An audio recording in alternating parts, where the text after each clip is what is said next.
benar, pada saat saya keluar, saya dibawa di salah satu pengungsian yang memang dekat dari Al-Mawasi. Al-Mawasi itu daerah pinggiran pantai, Pak. Saya dibawa sama si Khalid ini, orangnya lagi masak. Yang punya rumah ini lagi masak. Dan orang Gaza itu baik, Masya Allah, baik semua. Lagi masak, saya tanya, Khalid, dia masak apa? Dia masak kaktus bakar.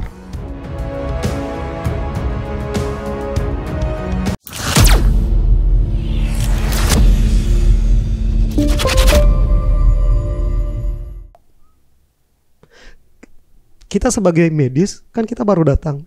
Tapi kalau teman-teman yang lain kayak Reja, Fikri, Pak Edi, mungkin mereka udah biasa kan, karena mereka kan dari selatan nih. Mereka dari selatan, mungkin mereka udah biasa, tapi berbeda dengan kita yang baru masuk dan mendengar suara itu benar-benar shock banget pada saat itu. Gitu. Jadi ngelihat pernah lihat berdakan di depan mata nggak? Pernah. Itu pada saat saya jalan ke rumah sakit tempat pelayanan saya kesehatan, 5 mobil dari depan mobil saya itu dibom. Habis, Pak. Di situ apa yang ada di pikiran? Di pikiran saya pada saat itu, ya mau gimana lagi kalau saya yang harus jadi korbannya, alhamdulillah buat saya. Bisa aja, suatu waktu bisa aja kalau jadi korban. Di sana itu nggak ada jaminan, Pak, buat kita hidup. Nggak ada jaminan bahwa kita udah berangkat ke Gaza itu kita udah ikhlas. Tadi dari awal saya jelaskan kita dapat surat pernyataan kan dari Mercy. Jadi siap nggak gitu? Itu warga juga apalagi ya. Warga apalagi ya. Yeah. Tapi nggak ada gitu niatan dari warga untuk udah nyerah aja yuk ke Israel. Nggak ada ya. Beda mental ya bang gitu ya. Mereka kuat-kuat, Pak. Nah kalau ke camp pengungsian pernah datang? Oke. Dari 9 orang ini kebetulan saya orang yang memang mungkin Allah pilih ya. Mungkin Allah pilih bahwa rumah yang kita kontrak ini kan yang jaga ada anaknya. Namanya Khalid. Khalid ini ngajak saya. Dia memperhatikan saya. Kok setiap anak ini pulang dari dinas, dia selalu duduk di ayunan situ. Si Khalid ini nggak bisa bahasa Inggris. Bahasa Arab aja. Jadi kita ngobrolnya itu via Google Translate. Google Translate. Di hari pertama dia ngajak saya keluar, saya bilang, bro, saya kalau izin saya nggak dikasih, udah sini kamu tanggung jawab saya gitu. Nanti saya ngobrol ke LO kamu, LO kita kan Pak Edi. Jadi saya keluar tanpa sepengetahuan teman-teman, tanpa sepengetahuan LO, tanpa sepengetahuan Mercy, tanpa sepengetahuan WHO. Karena kalau kita keluar di jam bertugas itu nggak boleh, Pak. Itu tapi memang itu stay di situ lagi belum tugas atau udah lagi tugas itu? Udah tugas kan udah balik. Jadi kita pulang dari tugas itu ada yang jam 2, kebetulan saya jam 2 sore, teman-teman yang lain jam 3. Gitu. Dari jam 3 sebelum maghrib itu ya kita istirahat gitu kan, karena pas di situ pas di situ. Jadi saya diajak lah keluar. Ayo kita muter-muter. Dia masih punya mobil pada saat itu si Khalid itu. Ya udah saya nekat aja. Saya nekat keluar, dalam hati saya ya ini kesempatan buat saya, bukan kesempatan dalam arti yang nggak baik ya. Jadi setelah saya pulang ke Indonesia, saya punya cerita nih di luar dari tugas utama saya sebagai paramedis. Gitu. Saya punya cerita.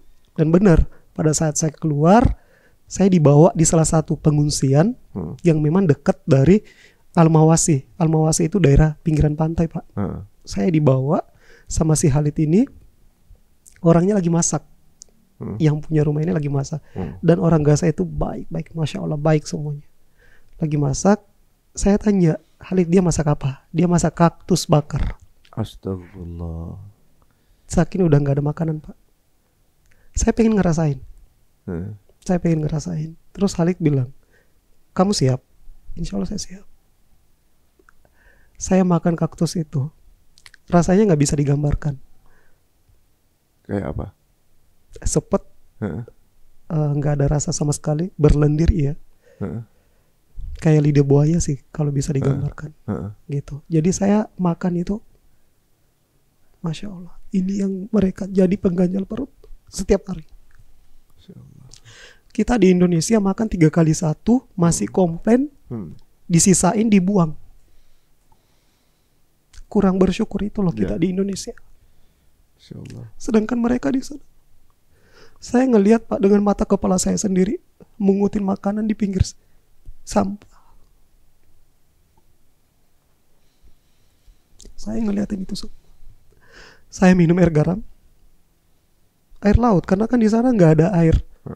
Mungkin udah tahu ya bahwa di sana itu perairan itu udah nggak ada. Jadi semua minum air laut, mandi air laut. Saya minum itu Pak, karena saya pengen ngerasain. Oh seperti ini rasanya jadi saudara kita di sana. Berat Pak. Ini saya cerita di luar konteks saya sebagai seorang medis ya. Gitu. Karena ini pengalaman saya juga bahwa saya dipercayakan bahwa saya diajak nih sama teman. Di hari kedua saya diajak lagi. Waduh, ini kalau terus-terusan saya keluar ketahuan saya bakalan dimarah nih. Bukan cuma dari Mercy yang marah saya, dari WHO. Ya amit-amit kalau saya keluar terus mobil saya kena bom, saya meninggal, tanggung jawab siapa? Gitu. Tapi saya tetap nekat Pak. Saya tetap nekat. Saya bilang ke Khalid, kamu punya duit gak? Buat apa? Saya pengen beli coklat. Buat ngebagiin sama anak-anak. Di sana itu susah.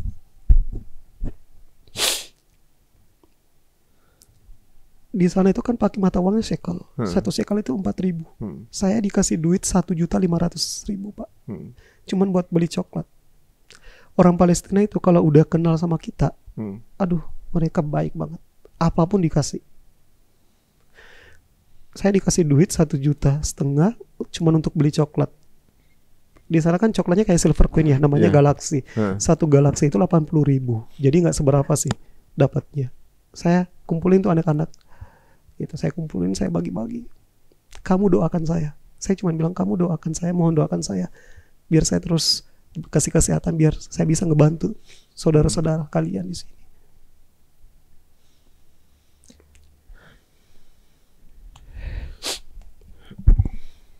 Warga di sana itu, tapi masih ada warung ya? Nggak ada Pak. Itu beli di mana coklatnya? Pinggir-pinggir jalan. Pinggir jalannya. Jadi mereka itu ngejual itu bantuan sebenarnya. Bantuan-bantuan mereka jual karena kan mereka di sana kan memang udah nggak ada perekonomian kan.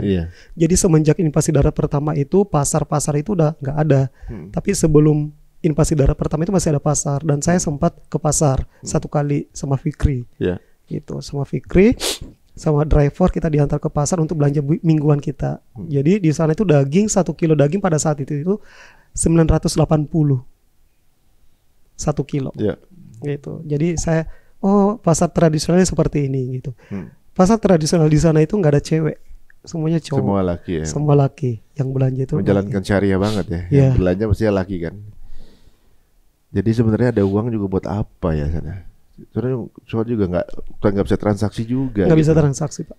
Ini kita lagi dimurnikan banget ya. Maksudnya nggak greedy soal uang gitu. Karena uang nggak kepake lagi gitu sana. Di situ udah waktunya untuk saling memberi gitu ya. Nah, jadi dari keluar gitu apa aja yang bisa dilihat selain itu kan berarti kan ada tahu kalau makannya itu apa sehari-hari untuk ganjal perut. Begitupun mereka masih mau bagi kan. Gitu. Itu pun mereka masih mau berbagi. Sebenarnya mereka itu pengen ngobrol, cuman terkendala sama komunikasi. Saya kan nggak bisa bahasa Arab, gitu kan. Mereka nggak bisa bahasa Inggris. Jadi cuman melalui teman saya si Khalid ini translate, gitu. Mereka itu nggak pernah berharap loh orang Indonesia bisa masuk ke Palestina, nggak pernah kebayang. Ini nggak pernah kebayang. Mereka malah berharap saudara-saudara mereka negara Arab itu memberikan bantuan, tapi jangankan bantuan dari negara Arab, jangankan bantuan medis, bantuan logistik makan itu nggak ada Pak. Dari negara Arab sekitarnya. Negara-negara sekitar mereka. Jadi selama ini mereka bertahan dari mana? Bantuan dari mana? Bantuan dari negara luar. Seperti Amerika, negara-negara luar lah Pak, negara Eropa. Gitu. Dari masuknya dari?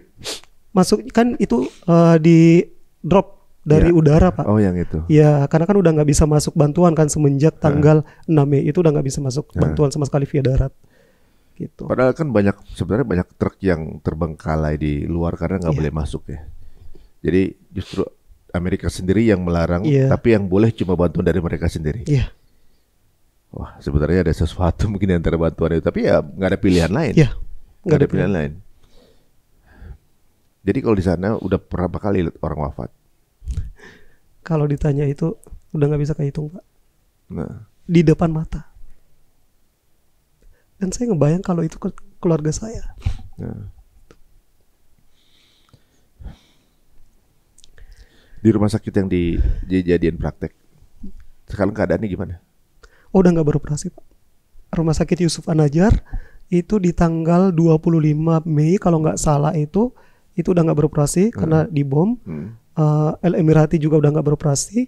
Tal El Sultan tempat saya udah nggak beroperasi karena kan itu di daerah kota Rafah ya. Sekarang itu udah semua diungsikan ke daerah Al-Mawasi, Khan Yunis di pinggiran pantai. Seperti itu. Jadi udah nggak ada pelayanan. Jadi yang ada sekarang itu tinggal klinik-klinik yang dibuat secara massal gitu loh Pak. Gitu. Jadi kalau misalnya mereka ada yang misalnya kejadian kayak gitu ya, misalnya kena bom apa segala macam, itu lari kemana? Ke klinik? Ke klinik. Jadi sebenarnya ada berapa sekarang jumlah rumah sakit di sana? Di sana masih ada Al-Aqsa, An-Nazar, itu masih beroperasi sekarang. Tapi sebelumnya kan mereka dibom. Rumah sakitnya sebelumnya dibom. Tapi masih diperbaiki. Gitu. Diperbaiki. Ya sampai sekarang masih ada rumah sakit itu, beberapa rumah sakit itu sih di sana. Bagaimana dengan rumah sakit Indonesia yang dibangun Mercy? Rumah sakit Indonesia yang sebelumnya diduduki oleh pihak Israel dibakar. Alhamdulillah sekarang tim IMT 5 sekarang udah masuk. Alhamdulillah mereka udah masuk ke rumah sakit itu untuk memperbaiki fasilitas yang ada di dalam. Gitu. Karena mereka sendiri menduduki rumah sakit tersebut, mau cari-cari fitnah mengenai terowongan nggak ketemu juga kan? Iya benar. Kita pernah bahas di sini aja, sampai kita buka itu dananya emang nggak ada gitu ya. Ini yang menjadi fitnah dan nggak terbukti. Kalau ada pasti udah disebarin sampai sekarang. Dan di situ bagaimana mereka secara zolim perlakukan saudara kita yang berada di sana gitu ya. Luar biasa zolimnya. Emang yang dilawan ini iblis ya sebenarnya, bukan manusia lagi gitu ya. Itu menjadi saksi orang banyak meninggal, orang banyak luka-luka, orang banyak ya begitulah bentuknya udah nggak normal lagi. Itu kan pasti mempengaruhi mental ya. Karena kebanyakan tentara yang berada di medan perang itu kena PTSD kan. Kalau kamu gimana? Semenjak balik dari sana, mental saya terganggu Pak. Mental saya terganggu, benar-benar terganggu. Dan saya sempat berkonsultasi sama dokter spesialis psikiatrik di RSCM. Karena saya tuh pas 1 minggu pulang dari Palestina itu saya teriak-teriak di rumah sampai abang saya kaget, anak ini kenapa gitu. Anak ini kenapa? Dan saya bilang ke Mercy, saya setiap malam saya terganggu gitu. Saya teriak-teriak entah kenapa gitu kan. Sampai Mercy ya udah harus konsultasi ke RSCM, ke dokter psikiater gitu. Masih suka mimpi gak sana? Pas balik ke Indonesia sempat mimpi-mimpi gak? Oh awal-awal ya. Apa yang dimimpiin? Saya lagi bertugas, saya lagi jalan-jalan bagiin coklat. Karena itu yang benar-benar jadi memorable dalam hidup saya. Ngebagiin coklat sama anak-anak. Sebenarnya Pak, kalau ditanya masih pengen balik nggak? Masih banget. Karena saya masih punya tanggung jawab moral yang saya tinggalkan di sana. Kenapa ya para petugas itu kalau ditanya masih ke sana masih mau dan nggak takut? Ada apa sih di sana yang bikin kangen gitu ya? Sedangkan orang-orang wajar itu nggak berani lagi ke sana. Apa sih di sana? Nggak tahu ya Pak. Jadi kalau kita ngomongin Palestina itu, mungkin kalau orang yang belum pernah ke sana, apa sih istimewanya Palestina? Tapi kalau kita yang udah pernah masuk ke sana, kita tuh rasa terpanggil untuk ngebantu saudara-saudara kita dalam hal apapun yang bisa kita lakukan di sana. Saya kan sebagai seorang tenaga medis dan itu yang bisa saya lakukan. Karena teman-teman kita di sana benar-benar butuh pertolongan, butuh pertolongan medis sebenarnya di sana. Gitu. Tapi ya keterbatasan kan. Indonesia saja nggak bisa mengirimkan apa-apa. Gitu. Dari 9 orang itu semuanya selamat, alhamdulillah. Alhamdulillah semuanya selamat. Ya. Pulang bareng semua? Enggak. Jadi kita pulangnya itu nggak boleh barengan Pak, 9 orang itu, karena dari pihak Israel menentukan berapa yang harus keluar, berapa yang harus stay. Gitu. Dan saya juga sempat heran. Israel itu kan mau ngabisin semua warga Palestina kan. Tapi bantuan-bantuan medis NGO internasional itu masih tetap dipersilakan untuk masuk. Pasti kan ada something. Iya, ada sesuatu yang sedang dijalankan dan apapun itu sebenarnya, karena kedaruratan kehidupan kan masih jauh lebih penting. Jadi ibaratnya apapun yang diselundupkan di dalamnya atau apapun, yang penting bisa hidup dulu nih saudara kita ya. 9 orang ke sana merelakan mewakafkan dirinya untuk menjadi relawan. di sana ya. Maksudnya ini pasti mempertaruhkan nyawa. Alhamdulillah bisa pulang dengan selamat. Tapi bagaimana perasaan kamu? Ada 5 orang yang juga datang ke sana, tapi justru di pihaknya iblis. Mereka dengar beritanya nggak? Ada 5 orang tersebut. Dan itu saya kecewa banget, Pak. Kenapa? Kok bisa-bisanya? Ada orang yang dengan santainya ke Israel ketemu presiden. Untuk apa kamu ke sana? Sedangkan kita bertaruh nyawa, mempertaruhkan nyawa kita untuk ke Palestina, ngebantu saudara-saudara kita. Tapi ada 5 orang yang dengan bangganya foto sama presiden Israel. Itu saya sempat kecewa.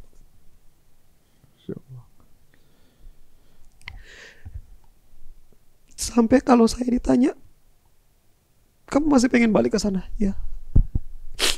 Kan saya masih banyak tanggung jawab moral yang harus saya jalankan di sana. Dan saya cerita, Pak, saya mungkin satu-satunya relawan di angkatan saya yang dimasukkan dalam grup Telegram di Palestina. Jadi setiap hari itu saya tahu update yang di sana itu apa aja. Dan mereka minta tolong ke saya bahwa mereka selalu ngirim video ke saya. Video ini tolong kamu up di Instagram kamu. Kamu sebagai jembatan kita di negara kamu. Karena seperti yang kita cerita tadi, kita nggak pernah expect bahwa Indonesia mengirimkan bantuan medis secara fisik. Kita nggak pernah expect itu. Dan benar pada saat kita perpisahan di tempat saya bekerja, bertugas, kita nangis semua, Pak. Mereka berat ngelepasin kita, gitu. Karena kekeluargaan itu kita semua Palestina. Cuma sebulan aja udah bondingnya kayak gitu. Teman-teman relawan medis lokal, Pak, setiap hari mereka tuh kesusahan makan. Tapi mereka, ada teman saya namanya Hasan. Dia itu tiap hari, Pak, bawain saya makanan pokok mereka itu hubus. Walaupun saya nggak suka, Pak. Jujur saya nggak suka. Saya kalau habis makan itu saya GEA. Mohon maaf. Pasti saya ke belakang terus. Nggak terbiasa, Pak. Tapi dia tetap ngebawain saya. Saking pedulinya mereka kepada kita, rasa terima kasihnya mereka ke warga Indonesia. Cuman kita loh warga Indonesia yang bisa masuk ke sana. Masya Allah. Gitu. Kenapa ya? Makanya gini, ini hal yang tentunya juga bukan hal yang wajar ya, yang biasa kita alami sehari-hari. Beliau langsung masuk ke sana gitu. Ini 5 orang yang datang ke sana, mungkin mestinya sekali-kali ke Gaza, biar mereka tahu mindset dalam kepalanya seperti apa gitu kan. Apa yang terjadi dengan saudaranya gitu. Apa yang dialami gitu ya. Nggak cuma narasi-narasi kosong, titipan-titipan dari Yahudi gitu kan. Alih-alih moderasi beragama, padahal secara tidak langsung mengokekan genosid dan membantai saudara sendiri. Yang mudah-mudahan ini membuka mata kita semua, guys ya. Yang turun ke sana benar-benar ibaratnya udah merelakan nyawanya gitu, nggak berharap satu posisi jabatan apapun gitu. Jadi kalau sekarang ini misalnya ada yang menanyakan sama kamu, nilai apa yang kamu rasain di sana, pelajaran apa yang paling berharga? Semenjak saya pulang dari Palestina, hidup saya berubah 380 derajat. Yang sebelum ke Palestina saya sholatnya bolong-bolong. Saya Muslim tapi bukan Muslim pada umumnya. Karena saya dituntut sama pekerjaan. Apalagi saya bekerja di laut. Di perusahaan migas. Ya itu.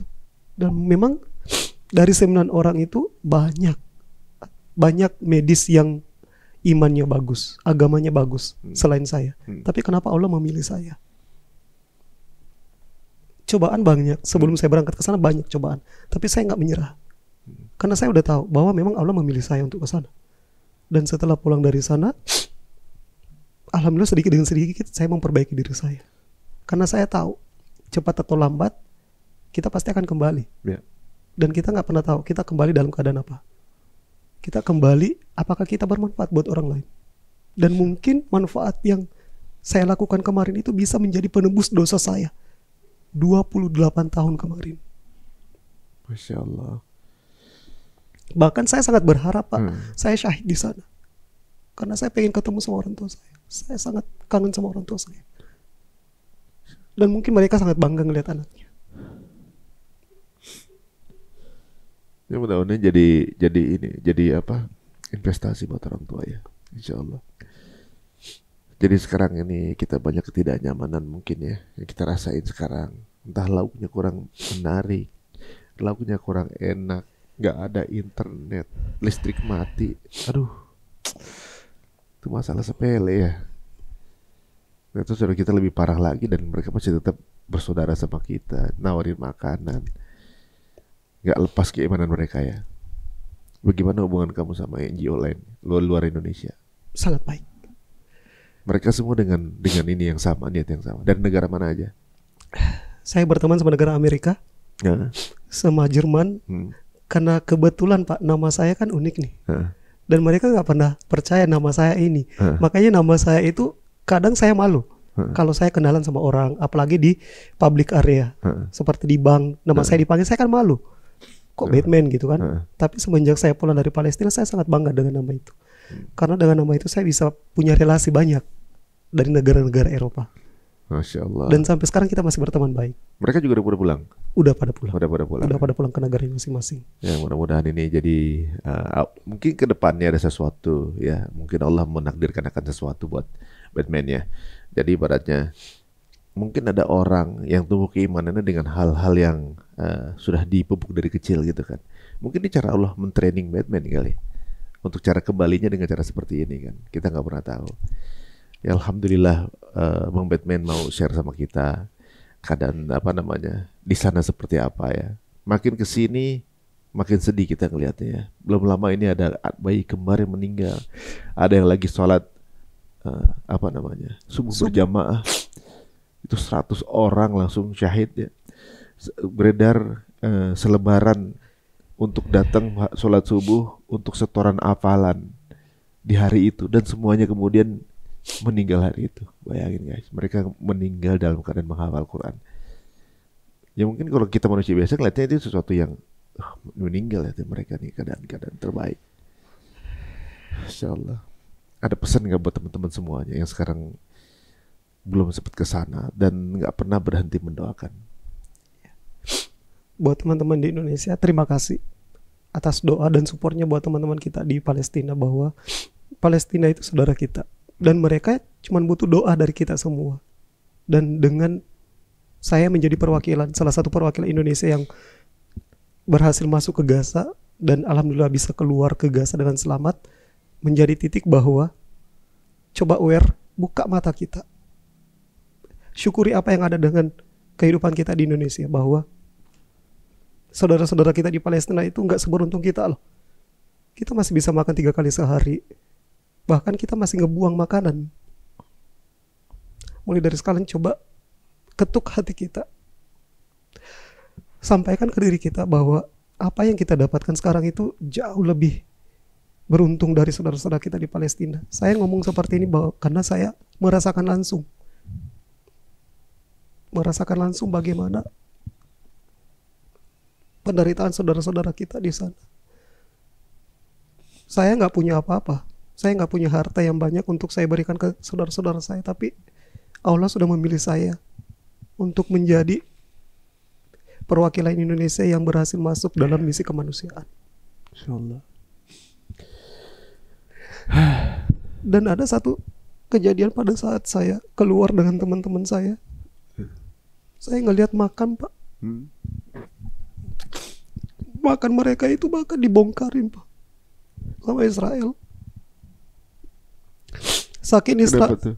Ya. Kenapa? Saking Israel nggak bisa matiin orang yang hidup. Makam orang yang meninggal itu mereka gali. Terus sisa-sisa jasad itu mereka lindas. Astagfirullah. Pakai tank. Sekeji itu. Astagfirullah. Emang orang paling biadab di dunia ya udah jatuh ke tangan mereka sih ya. Hebat mereka, ranking 1 lah untuk kebiadaban itu. Dan udah jelas sih sebenarnya. Hanya ada 2 pilihan sih sebenarnya. emang utusan Tuhan atau utusan iblis lah. Ya udahlah, kita alhamdulillah kita berada di sisi yang benar. Dan di sini saya rasa gitu, bukan bikin orang jadi takut ke sana gitu ya. Kalau diutus lagi akan berangkat. Dengan senang hati. Kalau ada teman-teman yang juga ingin berangkat, caranya gimana? Oke, buat teman-teman medis, kan yang sekarang yang bisa masuk itu cuman medis Pak ya. Jadi buat teman-teman medis, jangan putus semangat, tetap coba, tetap pantau Instagram Mercy, bahwa Mercy itu akan selalu buka open recruitment. Sampai saat ini udah ada tim IMT 5 yang berangkat ke sana. Biasanya mereka buka oprek itu di Instagramnya dia, Instagram Mercy. Jadi persiapkan diri teman-teman buat medis-medis, bahasa Inggris sih terutama ya, bahasa Inggris, terus paspor gitu. Itu sih Pak. Restu orang tua segala macam juga pasti ya. Ya itu pasti. Dan saya nggak bilang saya alhamdulillah nggak ada orang tua bisa berangkat ke sana dengan gampang, bukan. Cuman ya mungkin ini udah lebih ringan jadi. Ya, lebih ringan. Karena kalau orang tua pasti nggak akan boleh kan gitu kan. Insya Allah. Dan guys ini adalah gimana ya, kalau udah pengen berjihad di sana gitu ya.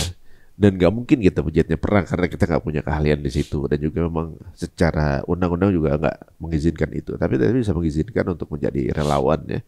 Mungkin bisa pantau IG-nya Mercy gitu teman-teman semuanya.